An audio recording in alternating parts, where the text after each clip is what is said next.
સમાચારમાં આગળ વાત કરીએ સાબરકાંઠાની તો સાબરકાંઠામાં અસામાજિક તત્વોની દાદાગીરી સામે આવી છે।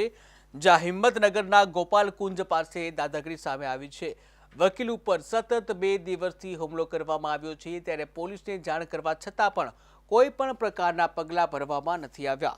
જે કલાક સુધી હાઈવે પર બેફામ દાદાગીરી જોવા મળી હતી, ત્યારે વાહનો ઉપર દંડા અને પથ્થરમારો કરી તોડફોડ કરી હતી, ત્યારે કારને ભારે નુકસાન પહોંચાડવાનો વિડીયો પણ સામે આવ્યો છે। ત્યારે સ્થાનિકોનો ગામભોઈ પોલીસની નિષ્ક્રિયતા સામે રોષ જોવા મળ્યો છે। ગોપાલપુર ગામમાં કાલે એક બકરીને વકીલે વાટીના વકીલે બકરીને 2 ફાટ ગાડી ચલાવતા બકરીને ઠોકી દેતા બકરીને મારી નાખી હતી। તે બાબતે ગામવાળાએ એમનો પૂછપરછ કરતા એ લોકોએ ગાળોગાળી કરી અને મારવા આવેલા હતા। તે છતાં એ મામલો અમે ખતમ કરી દીધું।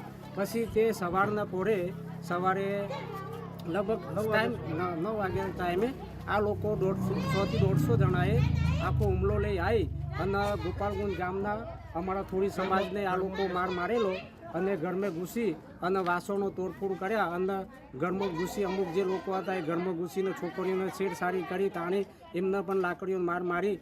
આજે અમે સવારે 9:30 વાગ્યાની આસપાસ ઘરેથી હું કામ પર જવા નીકળેલો, તો પછી ગોપાલકુંજ પાસે આવતા ઘરેથી નીકળેલો ત્યારે 3 થી 4 જણા અમારા જે ગામના હતા, જે મારા ફ્રેન્ડ હતા, એમને હિંમતનગર જવાનું હતું, તો પછી એમને હું મારી ગાડીમાં બેસાડીને લાવેલો।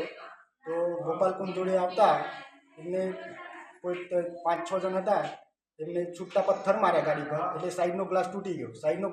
એટલે મેં ગાડી ઊભી રાખી કે શું થયું એટલે પછી મેં ગાડી ઊભી રાખી તો એમને સાઈડવાળો ગ્લાસ, પાછળવાળો ગ્લાસ અને આગળવાળા ગ્લાસે નુકસાન કર્યું અને તરત મને